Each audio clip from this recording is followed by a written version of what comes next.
But today's presentation is a really important one, I think, in a lot of respects, maybe one of the most important presentations you ever see that I give, because I've been looking at attorneys and what makes them successful for literally almost 30 years now. And I've come to a lot of conclusions about the people that are the most successful and the characteristics that they all seem to share. And one of the most important characteristics, if not the most important characteristic, is the level of confidence you have as an attorney. And that starts when you even start applying to law schools.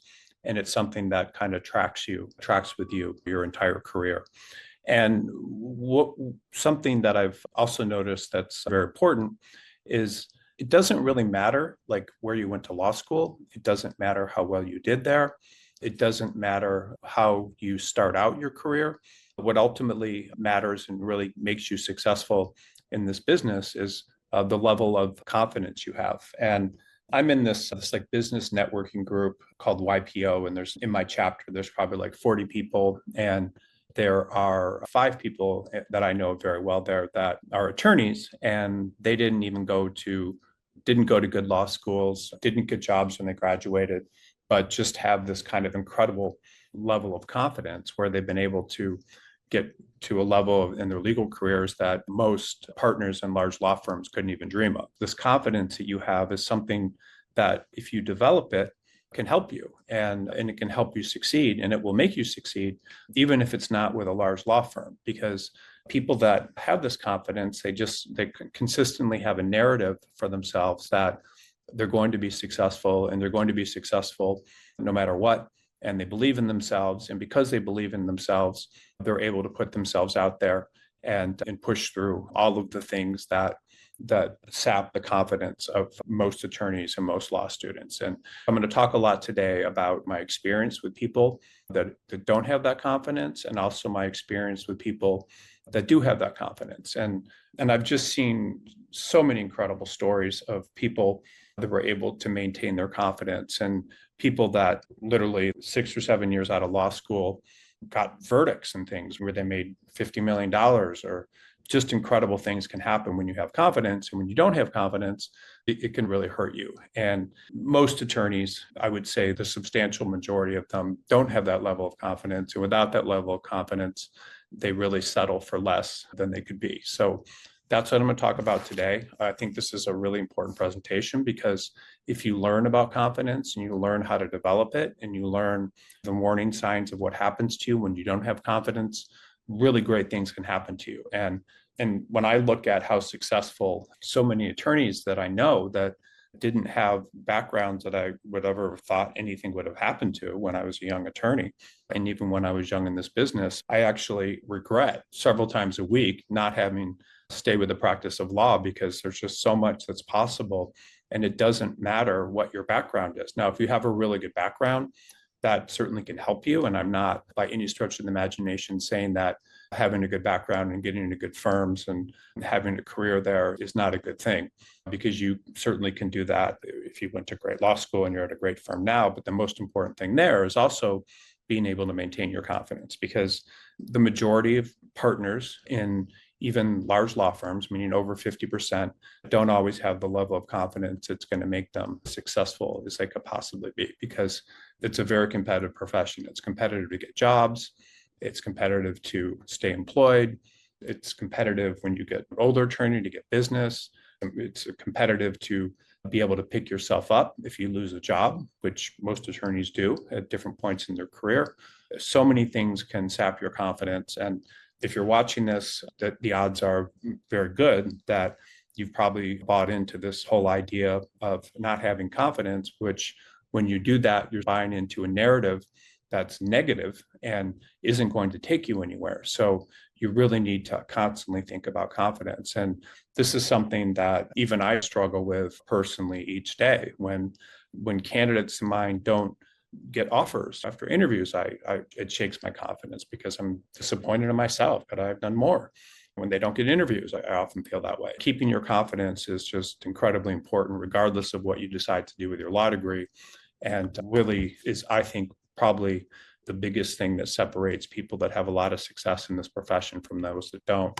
And when I speak with attorneys with confidence, they always have a lot of confidence, probably too much. They think so highly of themselves and what they're capable of. It's just crazy. They just have this belief. And just a couple of quick notes before I continue with this. This whole idea of confidence and having it, every attorney is surrounded by all these judgments that they're receiving from other people. And it pushes people down, and they don't feel good about themselves when this happens. And there are certain benefits to going to top law schools. It's not that you learn anything differently there. It's often that you're surrounded by people that have a lot of confidence in themselves when they get there. So being surrounded by very high achieving people, you often learn how to have that confidence. But even when you get out of school, and even when you're in school, if you don't do well, your confidence can be shaken. This is something I hope you pay a lot of attention to today, and you take notes, and you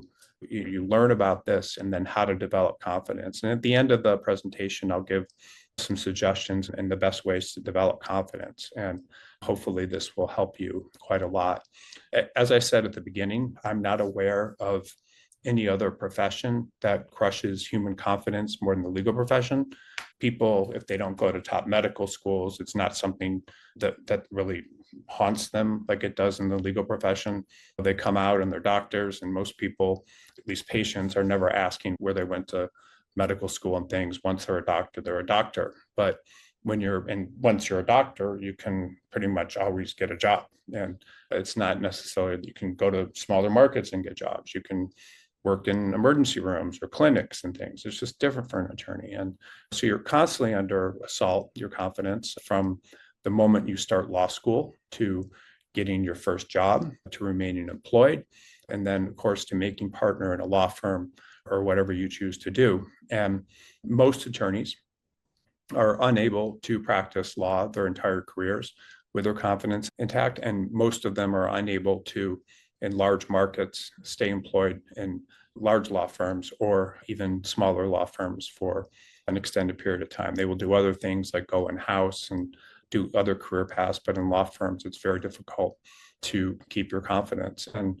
there's so much pressure that attorneys are under, meaning they're under pressure from their law firms, they're under pressure from their clients, and it's just constant stress. And they go even on vacation, and they're getting text and emails and things that they need to respond to. So they're just, your body and your mind are constantly under stress. And if you're not in the right environment, and you can get in the right environment, and I'll talk to you about that as well today.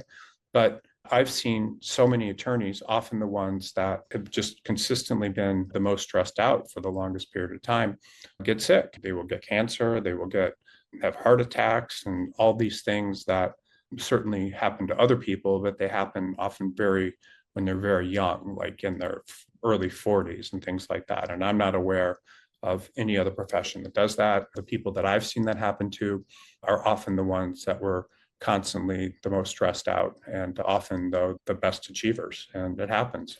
About 1/3 of attorneys are alcoholics. There's studies that show that. And I'm not exactly sure the definition of an alcoholic, but I'm assuming that means they go home at night and drink a lot and do so on the weekends. And that's their way of at least trying to escape the stress for some period of time. But of course, that's not something that's sustainable.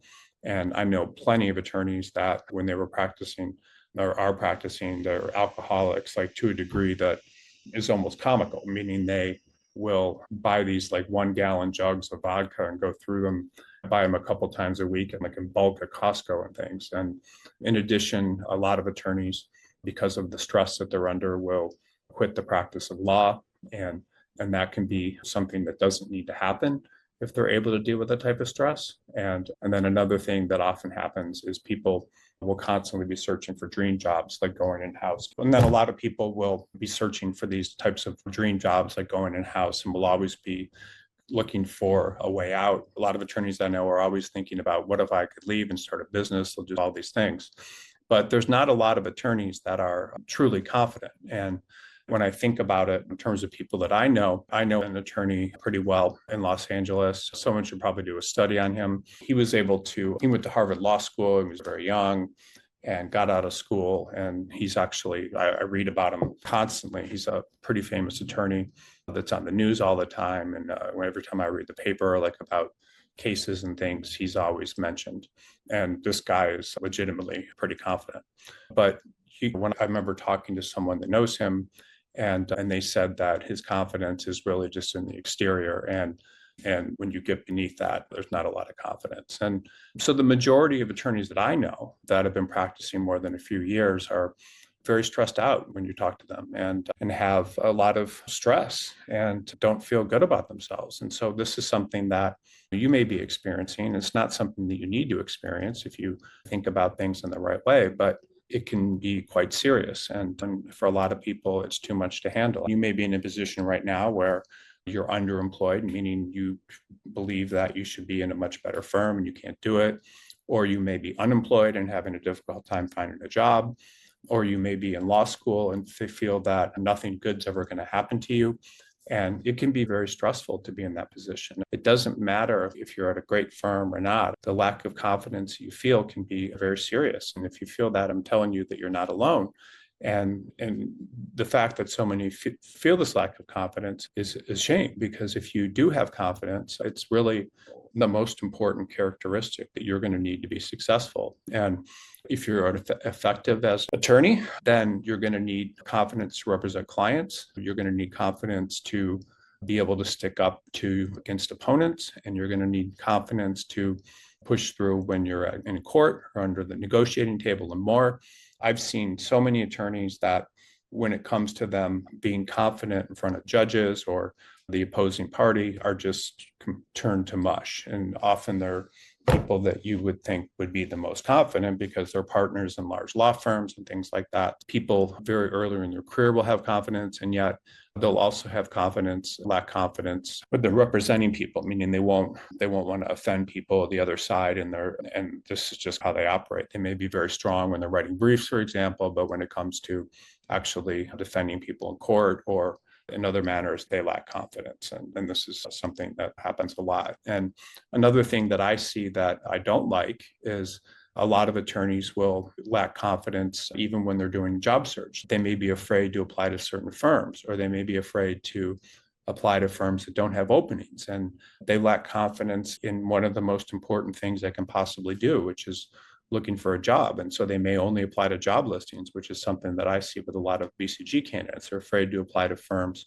that could hire them, but don't have openings. And so you need confidence. And it's one reason you need it is because the way attorneys are screened and trained and developed is just very harsh. And attorneys are under a lot of pressure, extreme pressure, to make sure that the most confident attorneys rise to the top. And if you look at people that are very successful in this profession, almost the ones that are able to go to great heights are people that have the most confidence. I was reading, I don't remember, two rappers, and one of them's being sued right now for sexual abuse. For this part of this whole P. Diddy type thing. And it's not P. Diddy, it's one, I forget the name of them.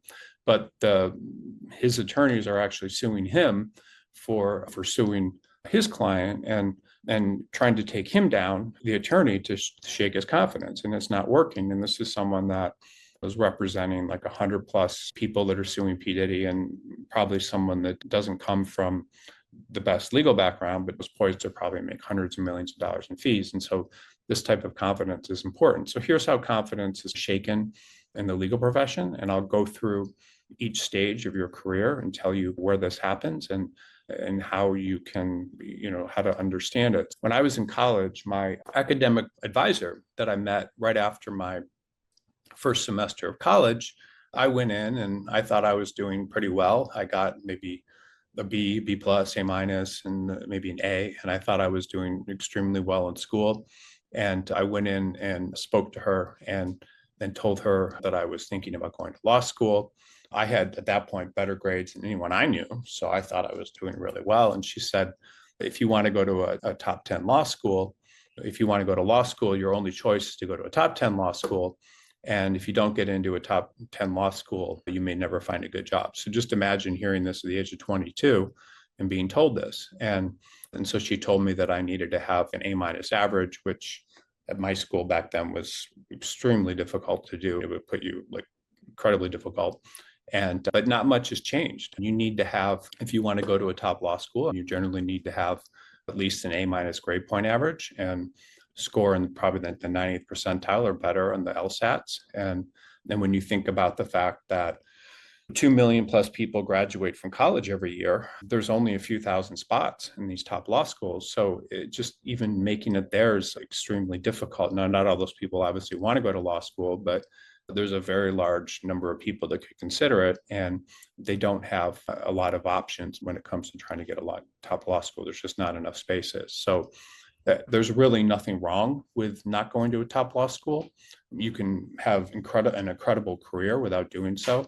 And as a matter of fact, you often can have a much, much better career because you're not limited by the law firm that you're in. I mean, and them kind of controlling your future. People that don't go to top law schools often take control of their futures on their own. And it's just something to think about. And the law school admissions process is obviously very grueling and difficult. And it pretty much right when you're applying to law schools, you start learning that you're going to be limited in the type of law school you can go to. And it's the first of kind of many ways in which the legal profession can crush an attorney and a potential attorney's confidence right off the bat.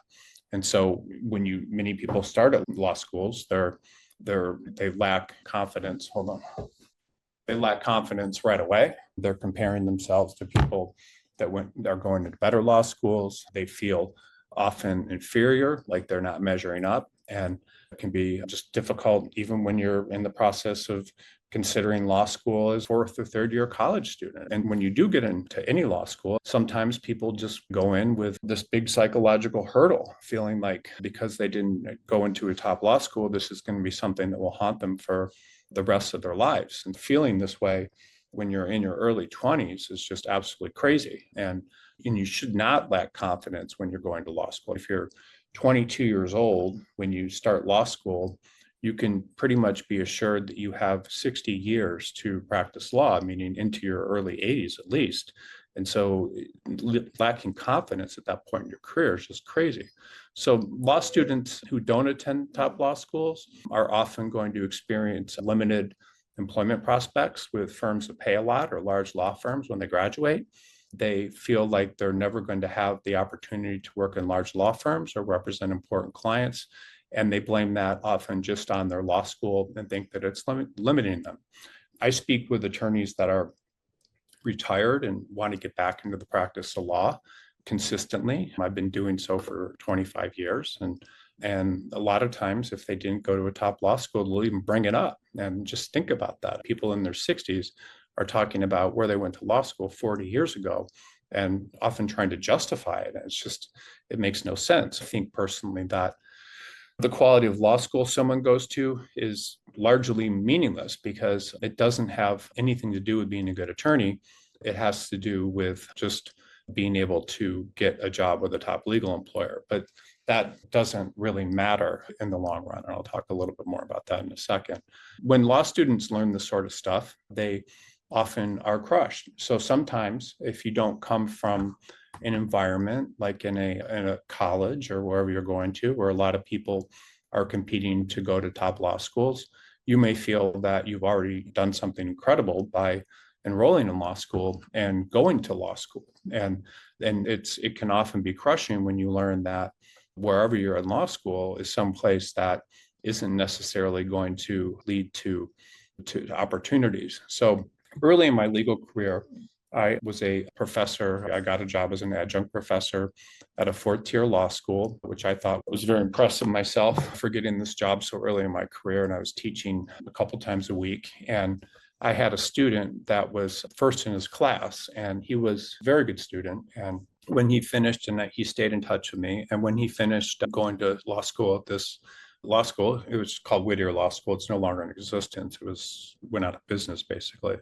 ABA approved at one point when I was teaching there, but he was unable to get a job with a major law firm. He'd gone to this law school because he was from a military family, and I think he went to Virginia Tech, and he was living in Virginia, and from his dad was just like an enlisted man in the army. And he'd gone to the school and he took the LSATs and got like in the 95th percentile, which is obviously awesome. And he just received a letter in the mail from this law school after his LSATs came out, offering him, telling him he could attend the school for free, which was at the time what law schools cost now, 60,000 or whatever. And he was very excited. And he didn't understand the rules of the game. He just thought he was getting into law school, and in a law school in California, was excited about it and thought that his future was set. And when he got to law school, he did incredibly well. And after he graduated, he sought me out and I had lunch with him. And I explained to him, he thought that I could help him get into a top law firm because he knew what I was doing. And I explained to him that this wasn't possible, that I couldn't help him. And he was this guy that when he was in law school was just incredibly confident, best student in his law school. And he started crying at this lunch. And I was new in this business and I didn't have a lot to tell him. And it made me very uncomfortable. But this was not something that he wanted to hear.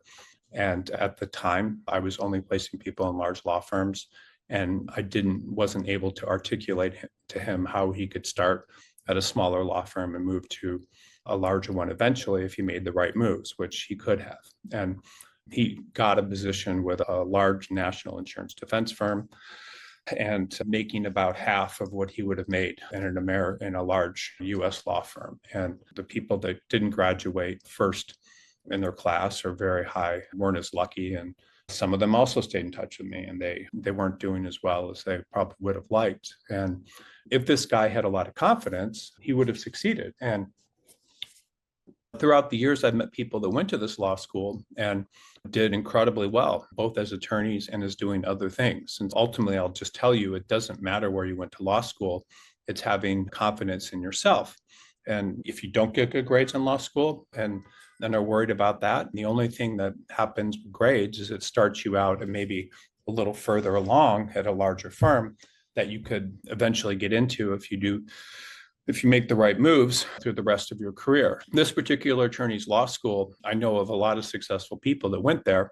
One isn't practicing law anymore and has a very successful credit card processing business that involves taking a lot of risk and needs a lot of confidence. And this guy is so confident, I can't believe how incredible his life is from the average attorney. He has at least $100 million in just savings and from this business. And he sold a credit card business one year and then started a new one. He took me to Las Vegas with my wife at the time a few times. And if you gamble a lot of money like this guy did, and I'll tell you about that in a moment, there are like all these special sections in these casinos where there's just these huge rooms with like kitchens and pools. I remember we were staying at the Palazzo, I think, and they had this room that we were in. We had a pool. It had like a TV room. It had its own gym.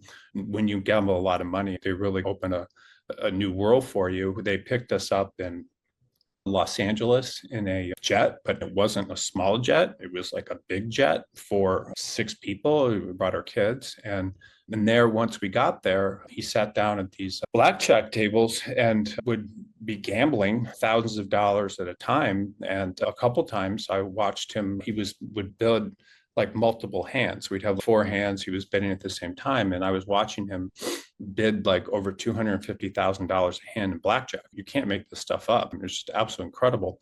And I was sitting there with a few $10 chips because I don't know anything about gambling. And so we started the weekend on a Friday night. We got there and they took us to these giant hotel rooms. And the evening we had like best seats in these restaurants. And then they opened up these clubs. Went to these clubs and they gave us like the absolute best seats in the club. And it was just nuts. And at the end of the weekend, he'd won money and he wanted to take it home with him. And so he'd won, close to a couple $1 million. And they shrink wrapped it. So it was in these stacks and they put it in the trunk of a Rolls-Royce Phantom and drove him to the casino's hangar. I was not in this Rolls-Royce, it was family in there. And then when we got on the plane, they had people waiting to lift the money onto the plane and he used it as a footstool to put his feet up. It was just absolutely crazy. And this guy has a lot of confidence. He went to the same law school that my student did, didn't do well there, and started off at bad firms, and then somehow learned about this business and did very well. I know another graduate of this law school that has a very successful law firm that does Medicare reimbursement. He is like incredibly confident. I do not like spending time with him. He's a friend of my ex-wife's father. All he does is talk about how successful he is. He has very nice homes like all over the world. Just thinking about Las Vegas, he's got like a big condo there that he probably visits like twice a year. Very confident. And both of these guys have incredible self-confidence. They've always had self-confidence. And it's a belief that I got this law degree, it's going to help me. And there's plenty of things that I can do. And they went to work for other people. And after doing that for some time, they felt limited and started breaking out and doing things on their own. So what I'm telling you is I'm telling you an example of three different law students that came out of the same school. One was first in his class and didn't have any self-confidence and was held back by that, cried because he didn't think he was going to be part of these elite law firms. But the other two people just had enormous levels of self-confidence, and that made them successful. Long story short, too, about the guy that won all this money. He then had a really bad, I think, New Year's Eve or something about a year later and lost tens of millions of dollars literally in a couple of days. I'm certainly not recommending gambling, and he probably did not like losing all that money, but he certainly didn't let him shake his self-confidence. And so if you don't have this sort of self-confidence, you need to start thinking about what you can do to develop it. And how do people develop self-confidence? They don't allow their ego to get involved. They don't get too concerned about what other people think of them. They're not limited by their beliefs about themselves. They believe they can do well. They work on their self-confidence.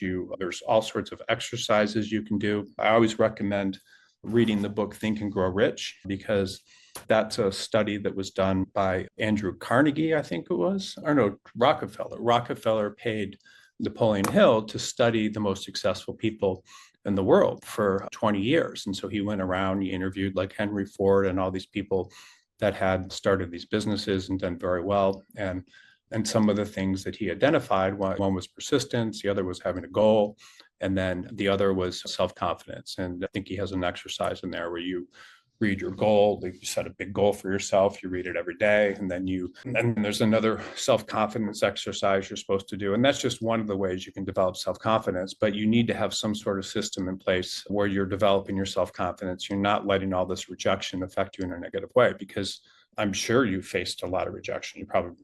Most attorneys get fired, most attorneys don't get offers. A lot of attorneys, when they have summer jobs, a lot of them don't get summer jobs. And so even if things have happened to you that you think are negative, that is definitely not your future. You can overcome it. And you may not get a job your first summer, then you may not get a job your second summer. And then even if you went to a top law school, you may not get a job in the best firms, and always feel bad just because of your first and second semester grades and think you're limited. And a lot of attorneys, when they get to this position, they just leave. They just walk out of law school. And other people, some suffer major blows to their self-confidence when they don't get offers as summer associates or even get jobs as summer associates. And most summer associate classes will have people that just freak out and do something very stupid. I saw one guy from Harvard Law School when I was a second year attorney, got very drunk at a firm event and did something very stupid with a client, like started commenting about her chest, and I think he actually touched it at one point, and had just completely blackballed by that firm. And I think even when it got back to his school, by his law school, people will often get into law firms and just find that this atmosphere is just repelling, and they don't know how to handle it, and they break. You should realize that as a law student, you're facing all sorts of assaults on your confidence, but just realize that what happens to you early in your career, when this stuff is happening to you at the age of 23 and 24, you're still going to be in this career if you stick with it and you want to do it. You have over 60 years to practice law. So just early limitations are just meaningless. And I can tell you that because I've seen it time and time again. Now, when you become a new attorney, most attorneys, when they go to law school, are confident, their families are proud of them and think they're going to do these great things. And they are often very confident. They believe that they're going to be able to do things like defend large companies and close big deals and do all these sorts of things and make a lot of money. And most people do go to law school thinking that they're going to achieve all this stuff. And when they experience these setbacks, they will realize that this stuff's not likely to happen. Things happen also that are very draining. So an attorney may graduate from law school during a recession, even a top law school, and may not be able to get a job at all. And then that's very draining. So you could literally, and this has happened, it happened in 2000 and 2001, happened in 2007 through 2011. People will graduate from law school and may get a summer associate job at a firm.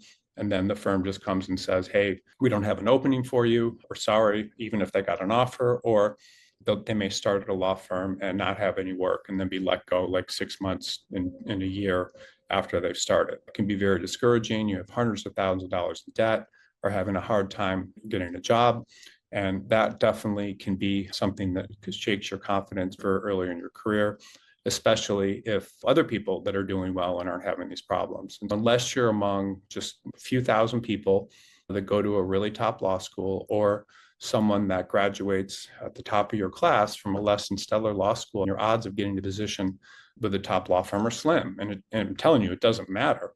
But even if you do get a position in a top law firm, you're going to start, if you're in a top law firm, you can see that this attack on your self-confidence is going to start and be even more intense than anything you possibly could have imagined when you were in school, because you're expected to bill a lot of hours and work schedules that aren't humane. You may be in a firm where other people are doing that, so you feel like you need to do the same thing. You may be in a position where you have to work all night and on weekends and holidays, and depending on the firm you're in, you may not receive a lot of positive support for how hard you've worked, and that just may be the way the firm operates. Most attorneys, pretty much all, when they start in any law firm, they don't know what they're doing. You're not trained to be an attorney when you're in law school. And most attorneys, when they're very young attorneys, meaning they're receiving their first year reviews and reviews throughout their first year, or maybe early into their second year, are going to receive very harsh reviews that are going to be discouraging. And these reviews are really geared towards helping them become better attorneys, look at things more closely, start not make mistakes like typos and different things, getting along with people that are senior to them, responding to assignments in the right way, being independent and not having to get a lot of feedback. All these things happen when you start as an attorney. You have to learn. Most attorneys have never worked full time in a corporate type situation. So they need to learn all these things, and they're going to get criticism if they don't bill enough hours. They're going to have to learn how to get work from other people. Then they're going to have to learn how to get those people to give them work again. They're going to have to develop a good reputation with partners, so everyone's trying to give them work. And it can become very stressful, especially if you don't learn these things earlier in your career and their importance, which no one teaches you when you're in law school. And even after a few months, it's common in large law firms for sometimes for people to leave or just find a demanding practice setting. A less demanding practice setting. People will often sometimes get fired, even when they went to top law schools very earlier in their career for making mistakes or not being seen as someone that supports the firm. It's very common. At BCG, we advertise positions at law firms and things, and people will start applying, even if they're at top law firms, for jobs when they're 2 or 3 months into their first job, even if it's at a major firm. And that can happen. And it happens every year. People feel like they need to change their situation or to preserve their self-confidence. And then it often will drive them out of the practice of law or out of large firms. They may not have the self-confidence to take negative reviews. They may not want that. They may think that they need to find a job the second they start getting bad reviews, instead of fixing whatever the issues are being brought up. They've always been praised for their grades, for their going to good schools and things. And so when they get into an environment that's not supporting them, they get very freaked out. And people that are able to do well in these sorts of environments will realize that it's just a game and there's a set of rules, which I've talked about a little bit of. Doing good work, getting more assignments, being someone that's considered on the side of the firm, working long hours, like improving, all these sorts of things you need to learn when you get into a law firm and when you learn these things, you realize it's all just a game. You just need to make the right moves.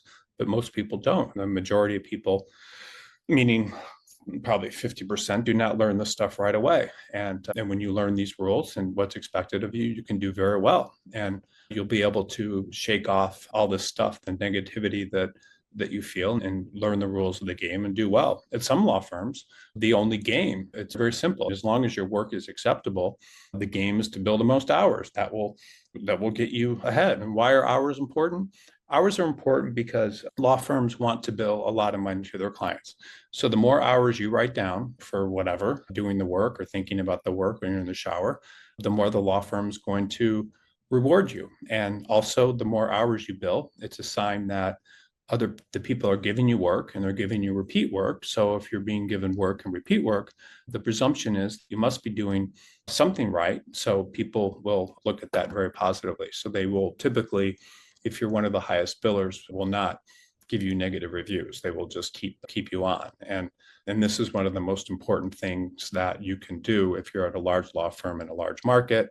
But it's also important in any type of firm you find yourself in. If you can get the most profit possible out of the clients, then you're making the firm money and you're making people that you work for money. And this will help you a great deal. So one thing that I've noticed that I just want to put out there for everyone is I've noticed in smaller markets where people go to practice and in less prestigious firms, people are more likely to stay practicing in law firms throughout their careers than those that are in big cities.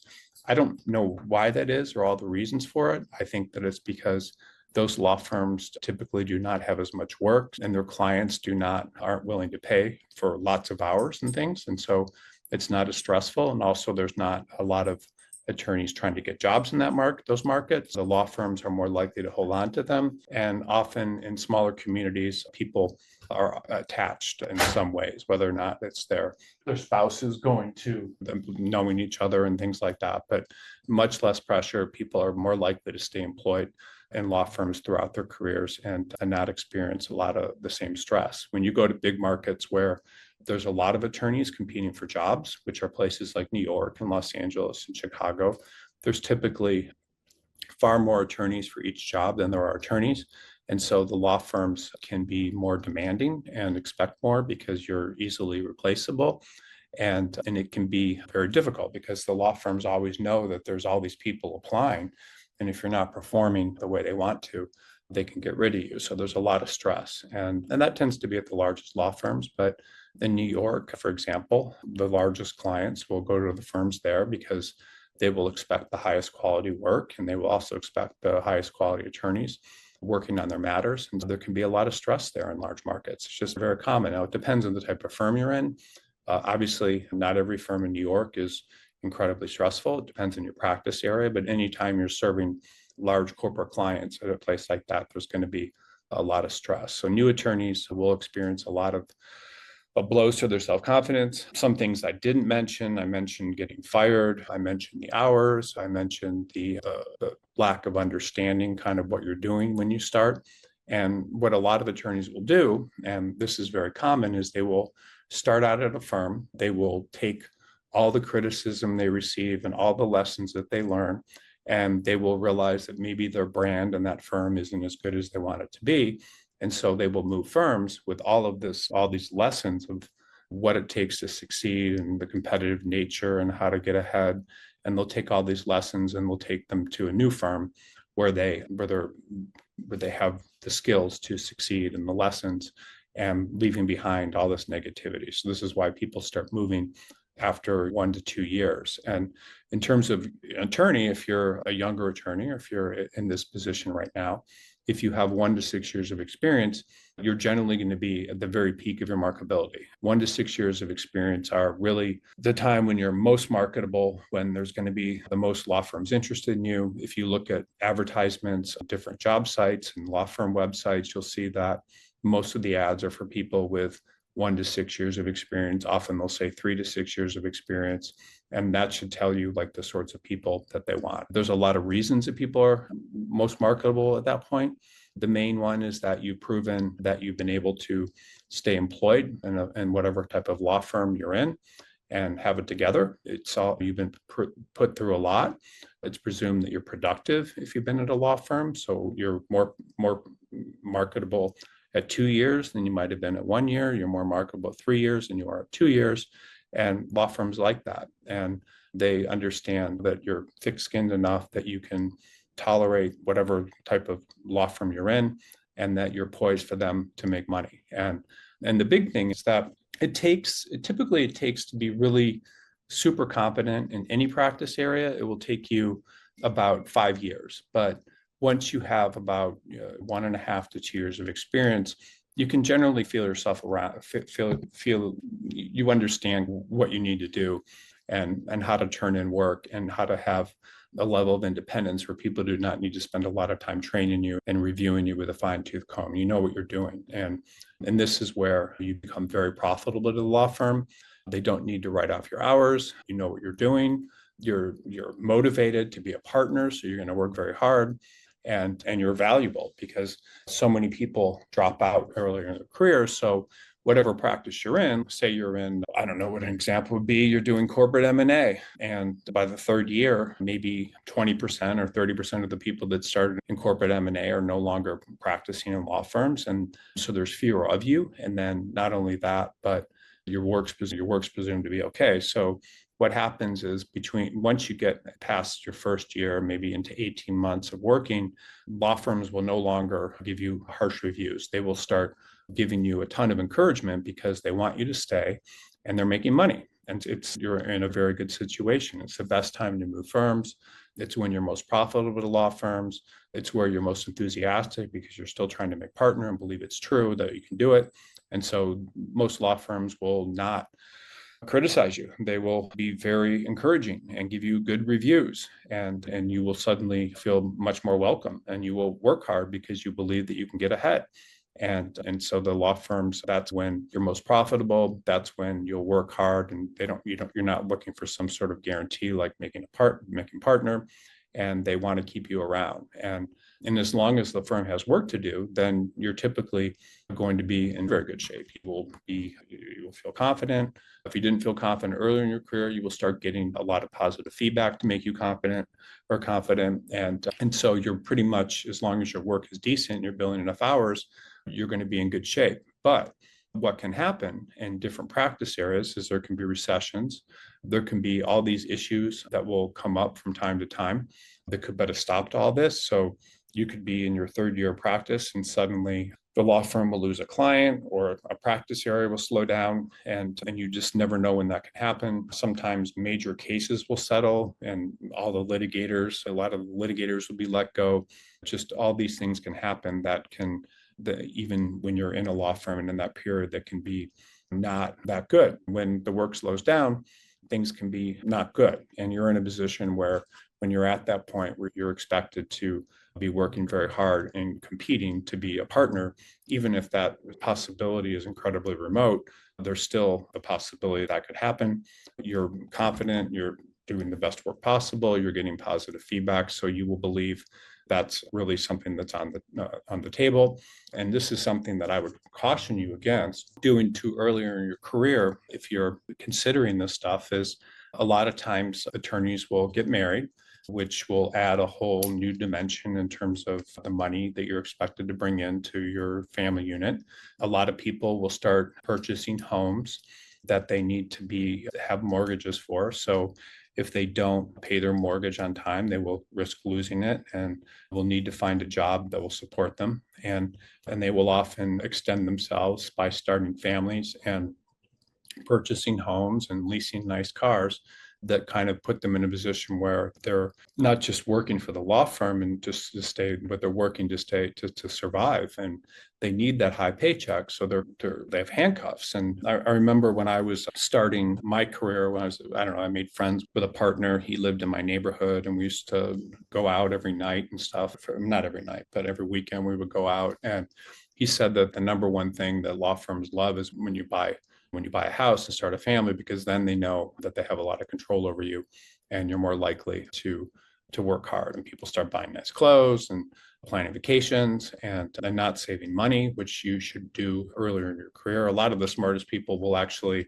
live in apartments and things. I remember when I was practicing law, there was this guy that was like he was like a ninth year associate, and he was living in an apartment near the office, that not in a great building. And he'd been living like that his entire career. And he'd been associate, I think, of Paul Hastings, which is a great firm, and then came over to our firm. And I was there one Saturday, and his wife, she was from somewhere in Asia, and she was heating him up noodles like on a hot pot in an office. And I went into this guy's office like a couple of days later, and I was like, why do you like live the way you do, and why is your wife like making meals for you in this office? And he said, because I know that this gravy train could stop at any minute, and when it does, I want to be financially secure. So I thought that was interesting to learn about that this is how some people were approaching their careers. And what happens is the privilege of working these hours and the prospect of getting ahead will often not last forever. So you need to always be prepared that things can slow down.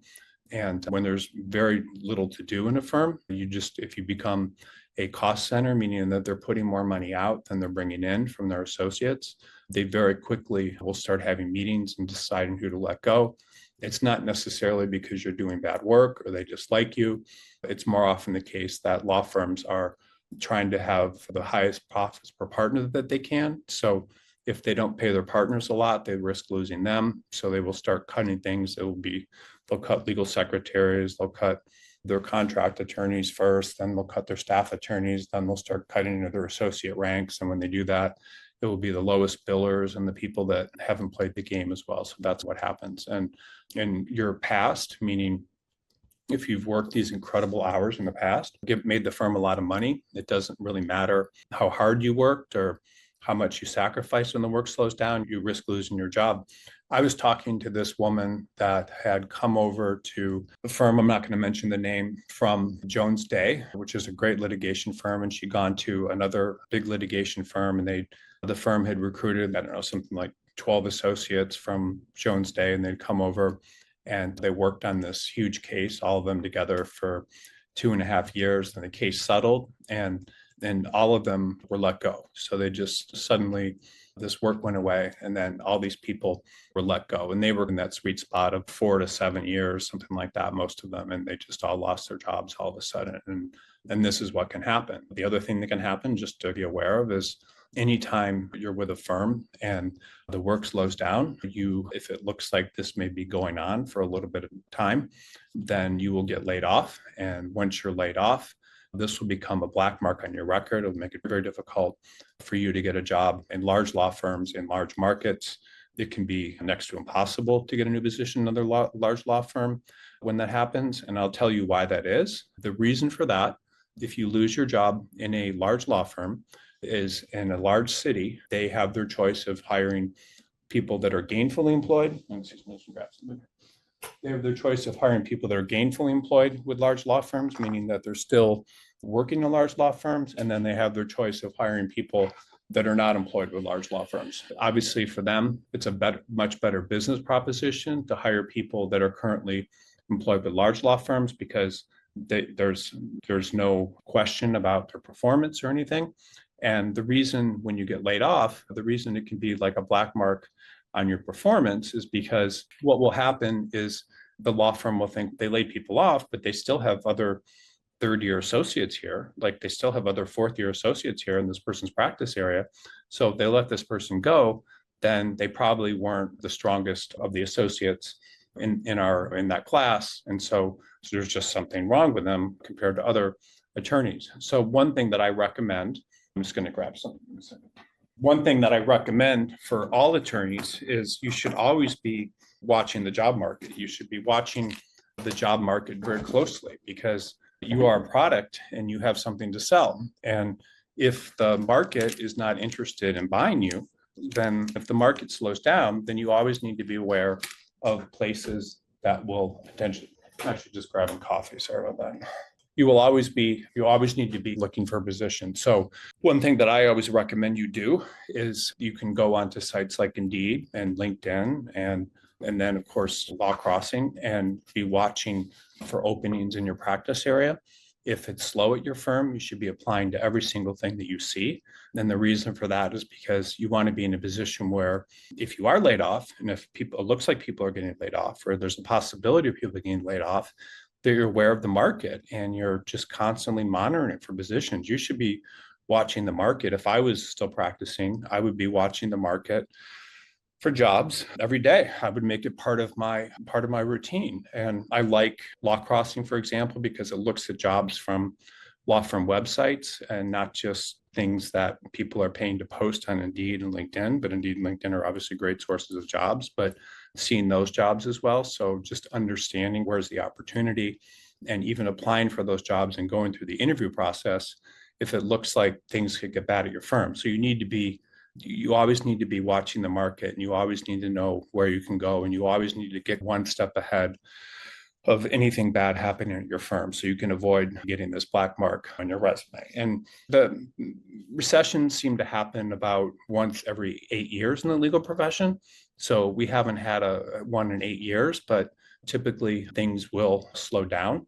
Right now, for example, the stock market is wildly overvalued.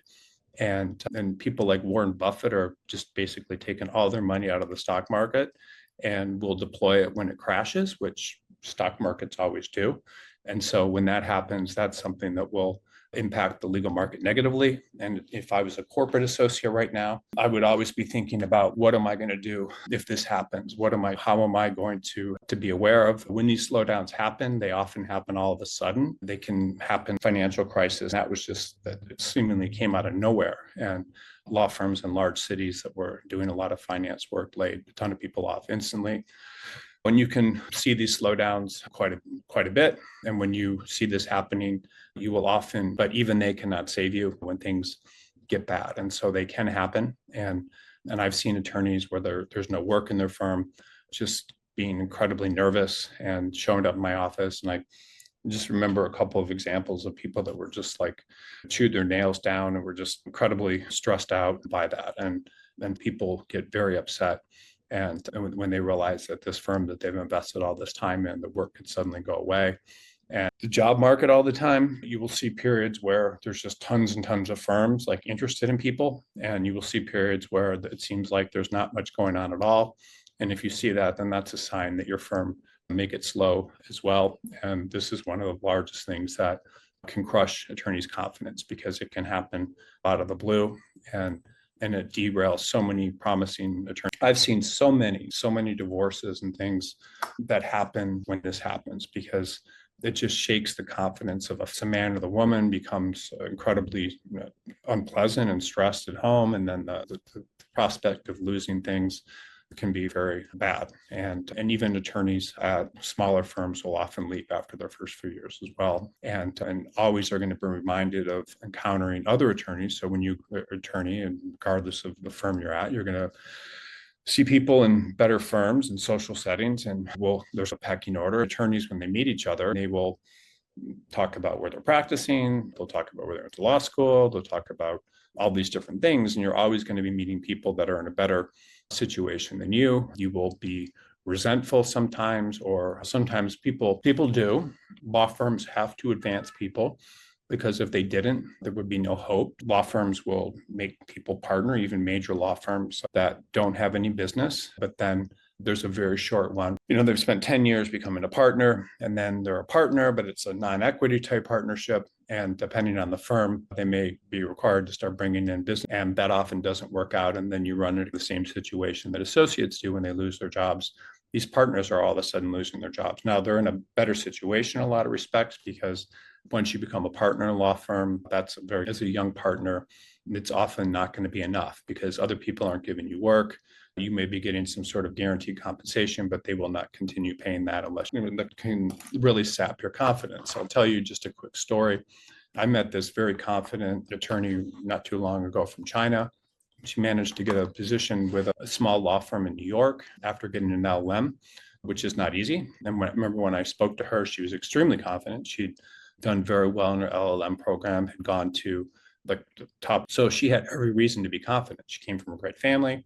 She'd done very well in school. She'd gone to the best law school in China, done very well there. And and had gotten into a decent firm after graduating. And just really a Renaissance woman. She spoke all these languages and felt very good about herself. And I would have been confident if I was her too. Imagine coming over the United States in a major firm, even though she hadn't been able to do that. It's difficult for LLMs to get jobs because if you're from a foreign country and trying to get a job in the US, even if you pass the bar, they have their choice between people that went to top law schools and people that didn't, and people that are in the US and people that are not in the US. And so all things considered, if you were a firm, you'd be more likely to hire someone that went to a JD program and who would be most likely to stick around in the city or even the country. So what I told her when she did, large law firms will typically have very large budgets. And so people will go into a lot of depth in terms of the matters. There'll be a lot more, it's more pressure. There's the quality of work is often a little bit different when you're working for a large company as opposed to working for smaller clients. I told her that she wasn't from the United States, so there was a risk that she could leave at any time, which people can. If someone gets sick in their family or something, they'll go home. I told her that she'd need to be sponsored, her visa. I told her that even though she spoke Mandarin and there were plenty of people that did that went to major American law schools that were from the US and got JDs, and that law firms, a large law firm representing clients in China for the law firm things. And she realized that wasn't possible. And then we start getting into the senior associates of people that make it that far are often confident, meaning they've been able to stay employed when a lot of people haven't. And that's a major achievement. So I don't care where you're practicing, if you manage to stay employed 6, 7, 8, 9, or 10 years, you're obviously doing something right.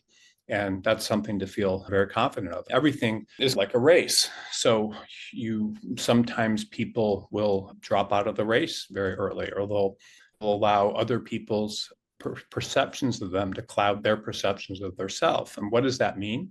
It means that you could go to a law firm that has a culture and people that don't match you and more welcoming than the cultures of law firms on the East Coast and West Coast. It depends on the culture that you get into, but even within cities, there's all sorts of different culture. I'm sorry, I did the wrong.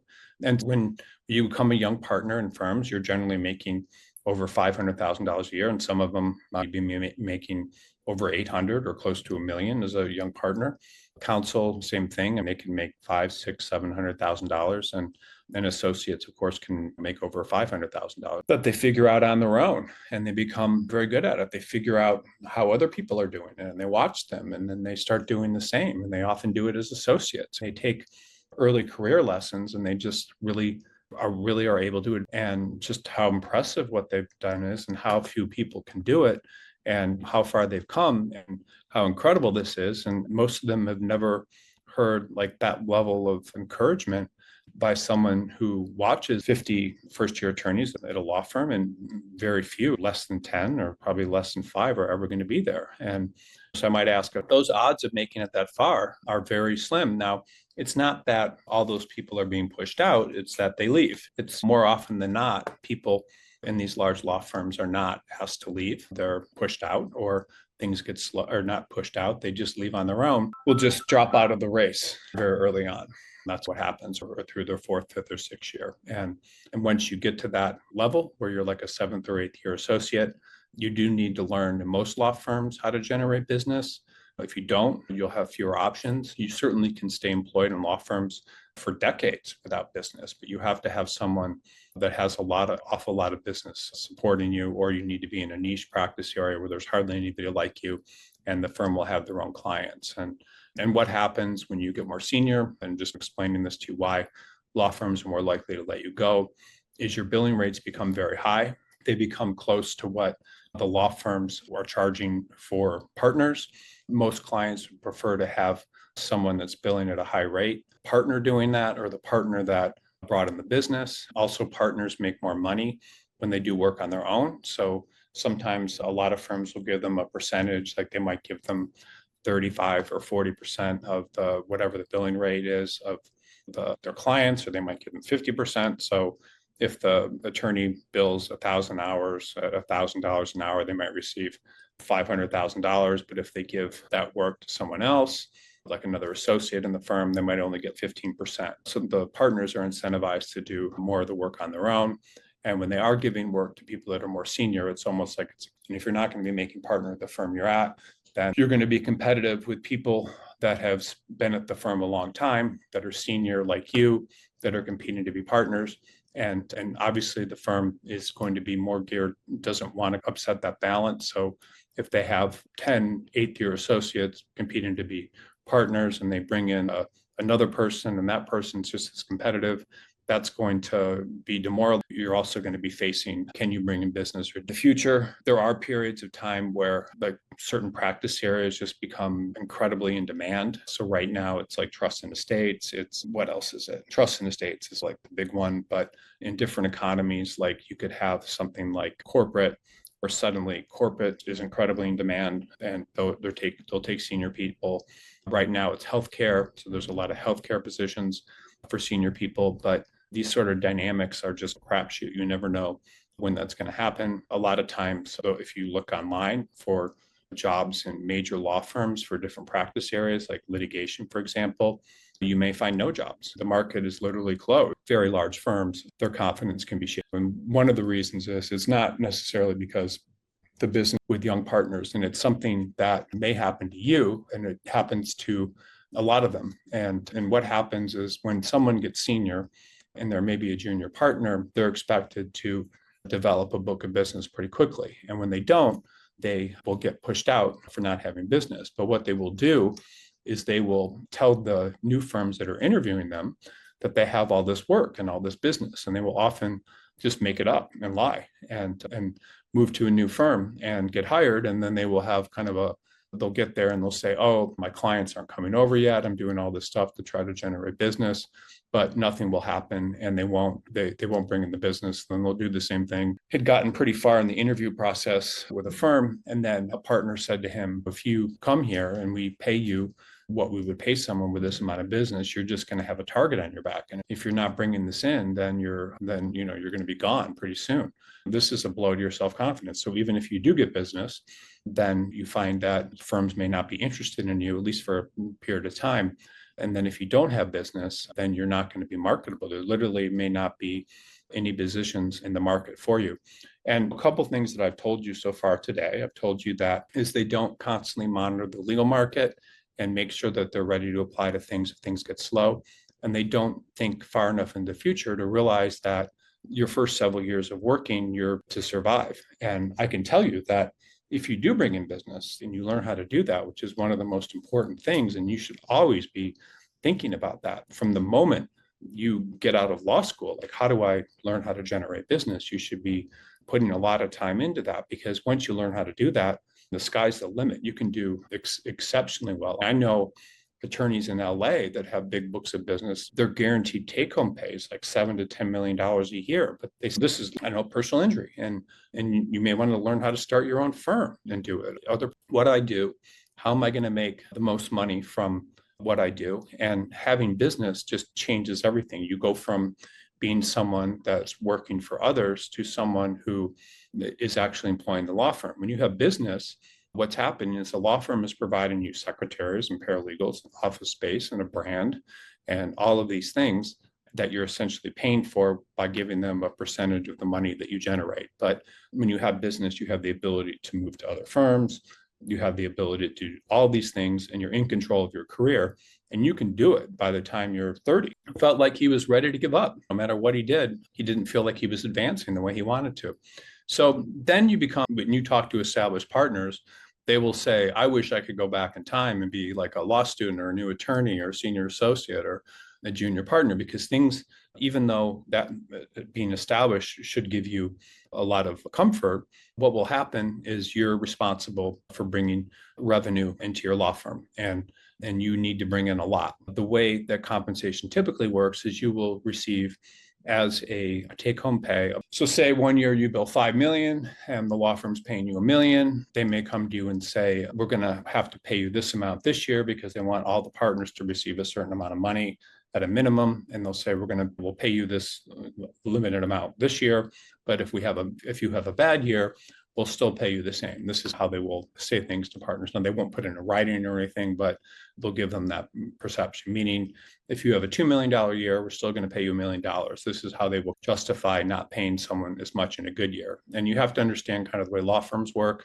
They're balanced out by different practice areas. When corporate's really good, sometimes there's not as much litigation, so litigation's slow, but then when corporate gets slow, litigation often picks up because people will sue other people when looking for money when the economy slows down. You probably noticed if all you have to do is watch the news and you are not watch the news, but read legal news, as you'll see all the time that partners and groups of partners are always moving around a lot. A lot of them will had this huge where he made the firm and instead of giving him like a huge bonus for this, he was expecting like a $5 million bonus or something.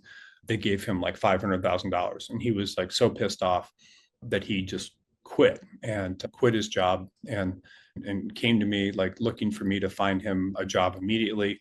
And I did, but it was very quick. He took a job very quickly, but he was very mad. And then a funny thing happened. About a year later, I was in Detroit, and this firm, interesting, but I had another store. I was working with a partner at a large law firm, like 600 to 700,000, which is roughly about the business that he should have been getting.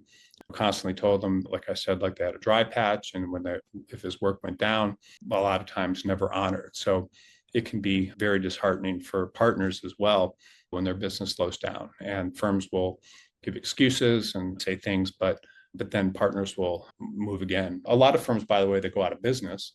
So you have Dewey Ballantine, you have Heller Ehrman, you have the big one was Brobeck, and there's a lot of big firms that will go out of business. And typically what will happen is they will have gotten these like large lines of credit to bring over partners, and those partners will not be generating the revenue, but they agree to pay them a certain amount of money. And then the law firm people don't under that and will often have their confidence shook. Ironically, I had this huge book of business and then it went away, but sometimes they're doing things that are wrong. And so there's a whole different set of rules that happen there. Just in summary, a lot of attorneys are unable to stay confident. You will lose your confidence when you're in law school, when you're a young attorney, just for you personally to allow setbacks to hurt you, because it doesn't matter what your background is. You don't have to be limited by these setbacks. You have to keep your confidence up all the time and realize that you have value, and think about what your value is and do things that are likely to give that they're going to approach and have a tremendous amount of confidence. Years ago, I had a case in Texas where I don't know if I was suing someone. I was suing someone, they were suing me. And I hired this law firm where the people in the law firm had all gone to University of Texas. There were like maybe 6 or 7 of them, and had just some of the most amazing qualifications imaginable. Like they got these awards, the top 5 students in their class and things. And then if you were seeking an attorney, you would want someone and all these sorts of things, or I can get you the best results. And that would make the client a lot more levels of your career. And so young attorneys are likely to be confident, but you need to stay that way throughout your career. Clients, and you will get confidence. But the more confidence you get, you can start off your career at the smallest law firm possible. But you can get into the largest firms possible if you're able to take your experience and constantly build upon it and get into better. So you're not going to succeed really in the long term as an attorney if you don't have confidence. You're not going to do well representing clients if you don't have confidence. And you should never, and honestly, a lot of these webinars I give I think are like some of the most important things you can hear. And I think this particular topic is among the most important that you can learn from, because not allowing things to shake you, realizing that the culture of regardless of the setbacks, you're going to succeed. You're going to talk positively about your future and believe positively in your future, get a better result for your clients and deals. And when you think about what's a successful lawyer, like a lot of people will think, oh, being successful means if you're a litigator, winning cases and doing all these things, but it's also in transactional. Okay, so the first question, what are some red flags in a job or firm that can slowly undermine an attorney's confidence over time? For example, I've heard that certain toxic environments can make even the best attorneys doubt their abilities. How can I recognize these? Okay, so having your confidence undermined by a firm can happen. There are toxic environments within, but one of the dynamics typically is if there just seems to be like a lot of issues between the partners. So partners will often be fighting about different things. It's usually about money or different things that are happening.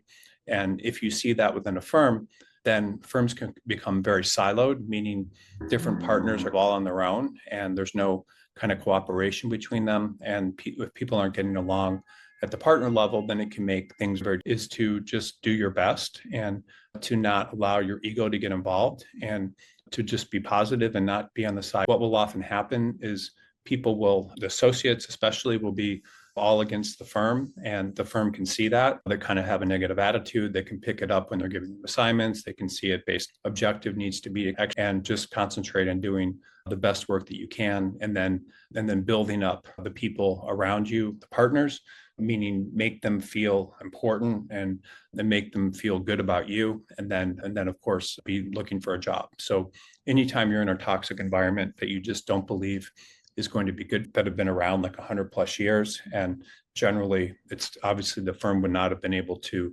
survive that long if it were toxic. So your objective really needs to be to not concentrate on its toxicity, do the best job you can. In law school, your professional reputation starts. So if you were someone that gets along well with a lot of people in law school, when they encounter you in the future, whether or not they're in-house or they're working in another firm, they can be your advocate and help you. And so it's the same thing with every employment situation that you're in. You want people saying negative things about you, because whatever your practice area is and however large the city is, your past will follow you to some extent. Now, it's common for attorneys, and I had one woman that had a psychiatric meltdown when she was, I don't know, less than a year into a law firm, and practically some sort of manic episode where she was screaming and everything. And you would have thought that law firm would have just given her horrible recommendations, but it was a large law firm. They actually said very nice things about her. And when I've been in professional situations where people are talking about attorneys, if there's something nice to say, they will say it. But if there's not, they generally won't. Okay, how can I rebuild my confidence after a series of setbacks, such as being let go from a firm or being passed over for promotions without appearing insecure during interviews or networking opportunities? So the first thing to understand is anytime something bad happens to you in the legal profession, most attorneys will get fired from jobs at some point in their career. So you just have to keep going and learn from those lessons. A lot of times you'll be in an environment where other people are more favored than you, and you just have to learn lessons from that and keep going. If you are interviewing with a firm and you're unemployed, most of the managed. I have a lot of presentations I do on this. Let me just see here. Anytime you get an interview with any firm, you should understand that the law firm has pretty much decided based on your resume that you can do the work.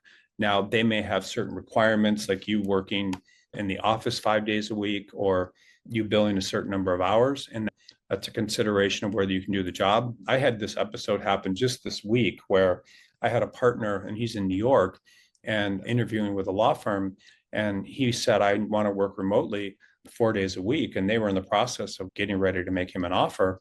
And when they heard that, they were basically like, now they're thinking about not making the offer. So different law firms have different ways of thinking if you can do the job, but most of the time, the technical aspects, meaning you being able to do the work, are pretty clear from your resume. And so they realize you can do the work. So anytime you go into an interview, you should be confident the law firm believes, but they want to believe that you're going to go there and you're going to start and you're going to commit.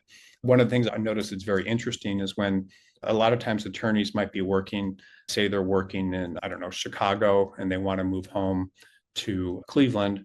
When they're relocating to a home market, like where they grew up and so forth, they will often get a lot more interviews because the law firms think they're not leaving because of any particular performance reason. They're leaving, they're going to come here and they're going to commit and stick around. So law firms like that.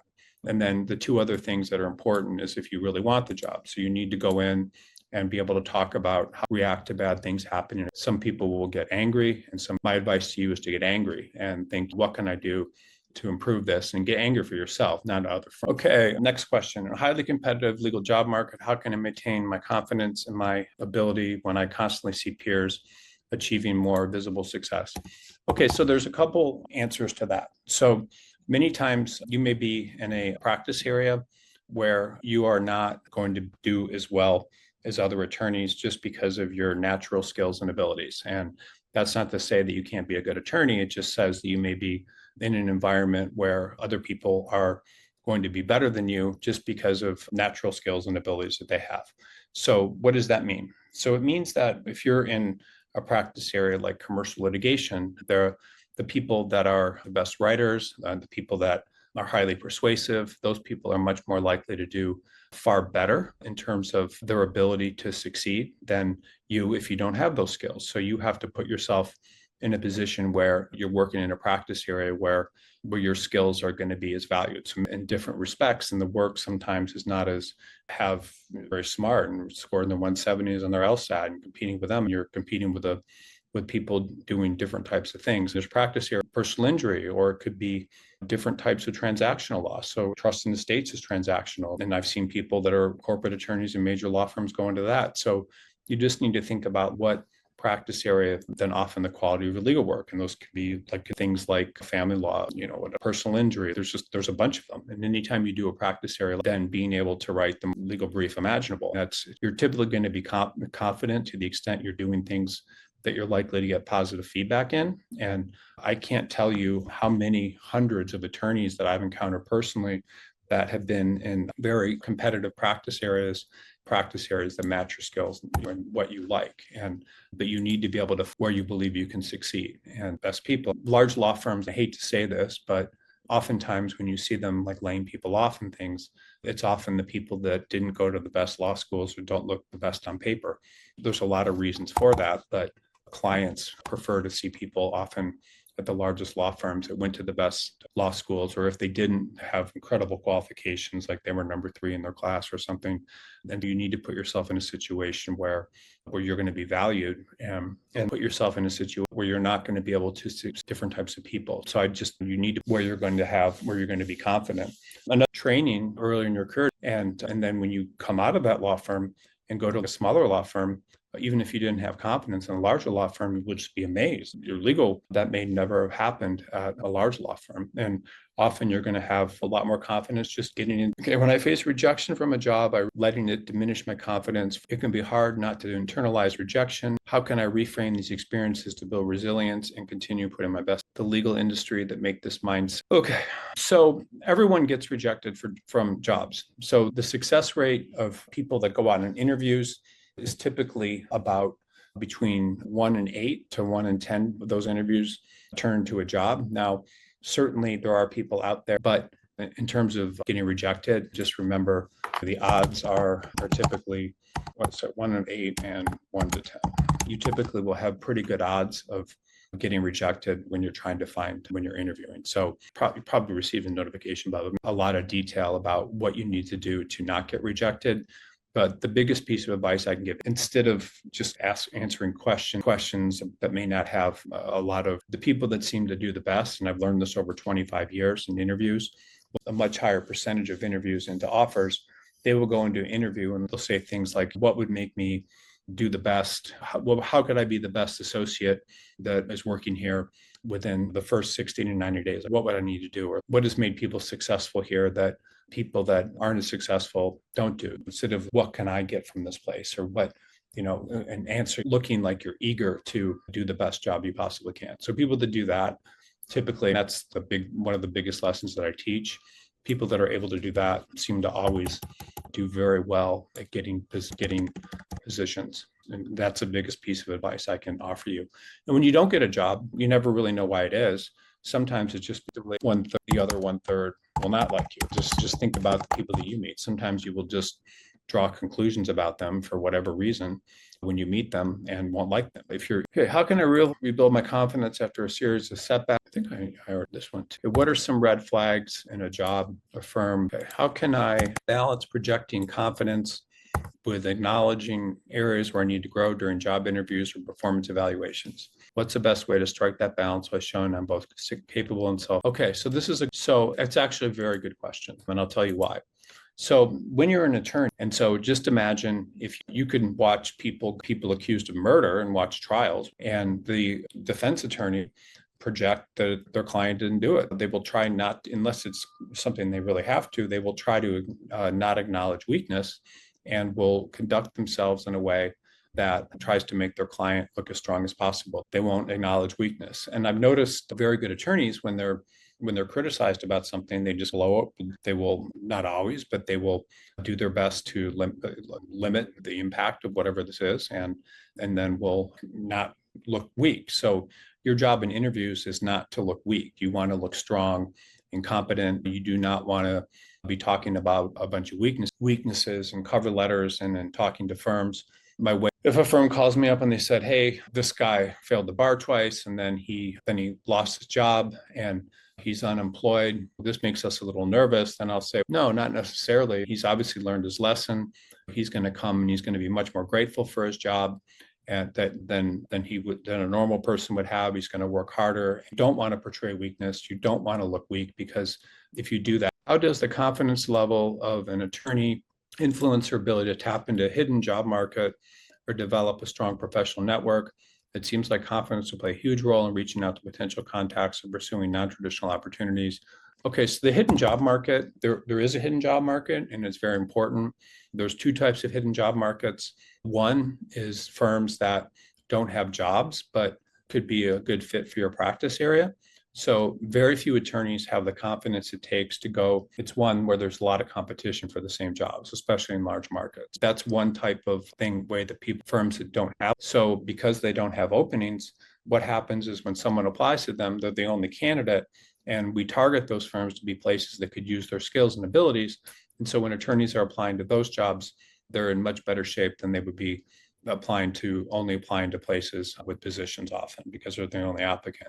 The second question you brought up is a network and a professional network. So yes, you should be trying to get involved in networks involved in your practice area, and getting involved in those sort of networks involved in your practice area is something that can help you tremendously, because you will come across other people, you will learn things, you will pretty consistently meeting at least a couple and even calling them. I remember a couple people that I've known that have been politicians, and even before they were politicians, they would check in on me like once a year or something and give me a call and see how I'm doing. And then, of course, I would ask them how they are doing, and they would talk about this political stuff. But this is what very good people do. There's a famous story about Bill Clinton. From the moment he started college at Georgetown, he would write down the names of people that he met and things about them. And then he kept doing that and built up like this huge stack of note cards throughout his career, even before he became a politician.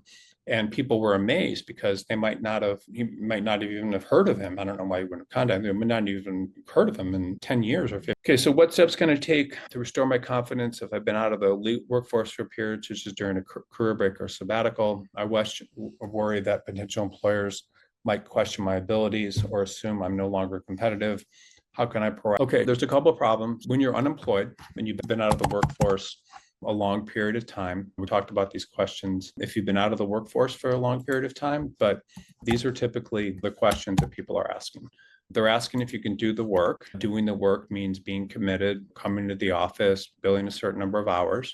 So they're asking that. And then they're often concerned about if you're going to do the job long term, if you want the job. And these are the big questions that they're asking. So you should take a screenshot of this and just write these down, but this is what they're asking. So the concern about someone that's been out of the workforce a long period of time is often that they won't commit. Like maybe they weren't committed to staying in to re-engage and start trying to find people that will hire you. And it is easy to find people that will hire you.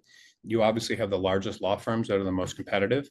And then as you websites, but it's going to be much more difficult just applying to people that don't have openings. And anytime you apply to a firm without openings, if you have been unemployed for a long period of time, and I would just suggest it does bring into especially your ability to represent. If you can't represent yourself effectively, how can you be expected to represent clients and getting the results that they want? So that's the underlying message of all this if you don't have that. So my position on this would be, if you've left for any period of time, you should be able to talk about that. And somehow, maybe, I don't even like talking about it, but a candidate of ours had a fairly long career break of six months. And he was asked about those reasons, and he was like, oh, I had a health problem. And so the concern is if someone says they have a health problem when this happens, but typically anybody can find a job. It's just a matter of being able to find someone that will hire you, or using your existing network. There's a lot of courses, and I used to teach a course in networking and partners getting business, but 100 people or more that you know, and most people have at least 100 people that they know, and you somehow initiate contact with them, checking how they're doing, giving them a call, and just asking them about themselves. And when you do that, they will invariably often ask what you're doing. And you may say, we're not practicing law for a time, but I'm getting back into it. And those people immediately think, maybe I know someone. And people love making referrals. So if you do that with 100 people, often those 100 people will also know 100 people. You have them. What do you recommend for attorneys who are more senior? What would you recommend in-house jobs? Yeah, so you can, as a senior attorney, you should always be thinking of in-house jobs as an option for you. And sorry, I'm in a hotel and that was a maid service. So if you're more senior, it's going to be, obviously, you're a good candidate for in-house jobs because that's what companies are hiring for. If you're in litigation, you have insurance companies and all sorts of things. And if you're in a transactional work, you can always often get in-house jobs with companies if you're more senior. So that's the move that a lot of people try to make. But as a senior attorney, really all you need to do, a mid-sized market, there's probably 1,000, 2,000 firms or individuals that do that. So if you can track them down, and it's not that hard, you can go to Google and search for firms that do whatever type of work you do, and Google will give you all sorts of results. And then there'll also be all these lists, and then Google does local recommendations. You can always find people to apply to, and all you need to do is find someone with a work. A lot of what I talk about on these webinars, and I've talked about today, is for you somewhere. I like to tell the story in webinars because it's fun. But every year or two, we'll get, maybe it's even a little more than that. We could be like 20 miles away doing work. Sometimes it's in these like desert communities of California or more rural areas. So there's always people that need people. And when I'm talking about these people calling from these small towns, they will say, I'm getting ready to retire and I just need someone to take over my work. And so there's demand everywhere. And there's demand all over the country. And for attorneys, you just need to be able to apply to them because they made a personal connection with the idea. What is the possibility your clients will stay with the firm so they won't be your clients if you move? Typically, clients will have a relationship with a partner in a firm. And so contact and calling to see how they're doing and all that sort of stuff. So that partner is always going to be nurturing that relationship. Ignore clients and you'll be the only point of contact, only person talking to them. And the partner will be doing that with a lot of different clients. And you may be able to take that client to a new firm. But most of the time, if it's not your clients, for a lot of different reasons, they'll move if you're moving to a firm that has received better brand. They'll move with you just because of your relationship. They'll move with you if you can lower their cost. Okay, what would you say you will win? And so that's what happens for example, in most litigation. Obviously, half the people win. Half is a good litigator. I guess you're talking about litigation. Will take the person's side. They will tell them how hard. They will tell them, and then they will attempt to, as much as possible, and keep the matter going until and that's just the job. And your job is to give people confidence, make them feel good in you, make them feel good about your ability, tell them stories about other people that you've helped. And I have to do the same thing when I'm talking to candidates at BCG that feel like the market hiring every candidate that I have, but my job is to give them confidence. And that's what okay, how do people go on interviews while working? Wouldn't it be selective otherwise to be taking a lot of time off and people wonder why? You can say, I have a doctor's appointment, or you can do it, and you need to be secretive to some extent. Most interviews these days, law firms will do initial interviews with screen people on Zoom. So that makes it a lot easier. You can go to a computer. This question is, and I'll just, how do you turn having shorter roles into a strength when asked about them into interviews? How long is considered acceptable at a law firm? Most law firms, you want to be there typically at least a year. You don't want to move too much. So if you move a firm after your first year, you typically want to be there, try to be at your next firm at least 2 to 3 years. The problem with a lot of moves is that the law firm, anybody that hires you will look at you and think your interviews and portray each move you made as something that's taking you closer to what you want. So maybe your first firm, you were doing real estate and corporate, and you really want to do corporate. So the next firm, you were able to do almost all corporate, but you really want to specialize in, I don't know, mergers and acquisitions. And so the next firm you're interviewing with does mergers and acquisitions. And then you're moving from the firm that does mergers and acquisitions, and you move to another firm and you say, I want to work on larger clients. So if you can portray every move as a move up, law firms like that. But the idea needs to be like the law firm needs to think, okay, we're giving this person all corporate work instead of real estate. So they're going to stick around and they're going to be here. And then, okay, thanks for everyone for being on this webinar. I'm sorry that it was a little glitchy. Like I said, I've been in the middle of this evacuation from Malibu, but I will be back next week. And if anyone has any other questions, I'd encourage you to write them down during the week because it can be helpful to have questions answered on these webinars. So thanks again, everyone, and have a good rest of your week.